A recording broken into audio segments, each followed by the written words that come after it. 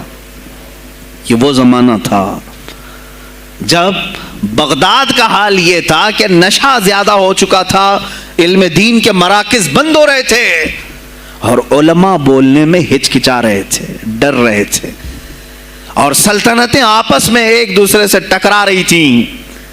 جو خلیفہ بیٹھتا وہ نہایت عیاش قسم کا خلیفہ آتا تھا۔ اکثر خلیفہ عیاش آئے، ان کے حریم میں، ان کے حرم خانے میں، یعنی ان کے محل میں 40 عورتیں ہوا کرتی تھیں جن کے ساتھ وہ وطی کرتے، جمع کرتے، جبکہ وہ مسلمان خلیفہ ایک بادشاہ کے لیے چاہے کوئی بھی ہو 4 سے زیادہ کی اجازت ہے، 40 کنیزاؤں کے ساتھ وہ زندگی گزار رہے ہوتے، اس میں عیسائی بھی ہوتی، یہودی بھی ہوتی، سب قسم کی ہوتی۔ یہ خلفاء کا حال تھا۔ تم کیا کہہ رہے ہو ہمارے زمانے کو؟ ارے حالات برے ہیں، حالات برے ہیں۔ ابھی اور میں بتاؤں کتنے برے حالات اس زمانے میں تھے۔ علماء کو کوڑے مارے جاتے تھے اگر بولے۔ ارے شیخین کا نام لینے پر پابندی بغداد میں لگ گئی ہو، اس سے بڑا اور ظلم کیا ہو سکتا ہے؟ سیدنا ابو بکر صدیق، حضرت عمر کا نام لینے پر کوڑے مارنے لگائے جاتے۔ ایسے حالات میں شہنشاہ بغداد سیدنا عبد القادر جیلانی بغداد آئے ہیں جب آپ کی عمر صرف 18 سال کی تھی۔ 18 سال کی جوانی میں آپ نے ملاحظہ کیا، حالات کو دیکھا، تعلیم حاصل کی بڑے بڑے اساتذہ سے۔ آپ کے اساتذہ فقہ میں الگ ہیں، حدیث میں الگ ہیں، تفسیر میں الگ ہیں، علم کلام میں، کئی علوم و فنون پہ آپ نے مہارت حاصل کی۔ اس کے بعد حالات دیکھ کر کے آپ نے کیا کہا؟ یہ اب یہاں سے میں ہر ایک عالم دین کے لیے بشمول من میرے لیے نصیحت سمجھتا ہوں، غور سے سن لیں۔ غوث پاک رضی اللہ تعالیٰ عنہ کی زندگی میں ایک موڑ ایسا آیا، اور شاید میں نے بھی کبھی کئی مرتبہ اس طرح سوچا ہے، میں کمپیئر نہیں کر رہا ہوں، لیکن سنیں، حالات کو دیکھ کر کے غوث پاک نے جنگل کا رخ اختیار کر لیا۔ کیا لینا دینا ہے اس دنیا سے؟ اور آپ خود فرماتے ہیں کہ میرے دل میں یہ ارادہ تھا، نہ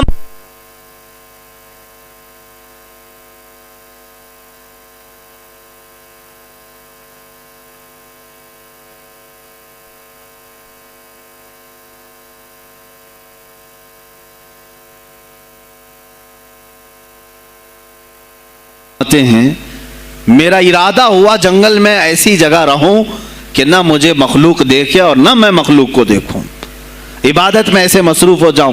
جنگلوں میں آپ عبادت کرتے رہے، لیکن فرماتے ہیں مجھے غیب سے آواز آئی اللہ رب العزت کی طرف سے، کہا اے بندے قادر، آپ کا نام ہی عبد القادر ہے، اے قادر کے بندے، تجھے اللہ نے جنگلوں کے لیے نہیں بنایا، امت مصطفیٰ کی رہنمائی کر، خلق خدا تجھ سے نفع حاصل کرے، واپس آ جا۔ غوث پاک فرماتے ہیں میرا ارادہ تو تھا کہ میں اپنی زندگی اللہ کی یاد میں فنا کر دوں، لیکن میں شہر صرف اس لیے واپس آیا کہ جنگل میں صرف میری اصلاح ہو سکتی ہے، شہر میں پوری امت کی اصلاح ہو سکتی ہے۔ علماء کے لیے یہی آج نصیحت ہے، تم چاہے تو گدی نشین بن جاؤ، سجادہ نشین بن جاؤ، جھولی نشین بن جاؤ، جنگل نشین بن جاؤ، ہو سکتا ہے تمہارے اپنے فائدے کے لیے تم سوچ سکتے ہو۔ میں نے ابھی یہ کہا، میرے دل میں ارادہ تھا کہ گوشہ نشین ہو کر کے اپنی عبادت کریں، اپنی آخرت کی فکر کریں، نہیں، علماء کو اللہ تعالیٰ نے علم عطا کیا ہے امت مصطفیٰ کی رہنمائی کے لیے، یہ امانت ہے، چاہیں تو بھی چھپ نہ سکیں۔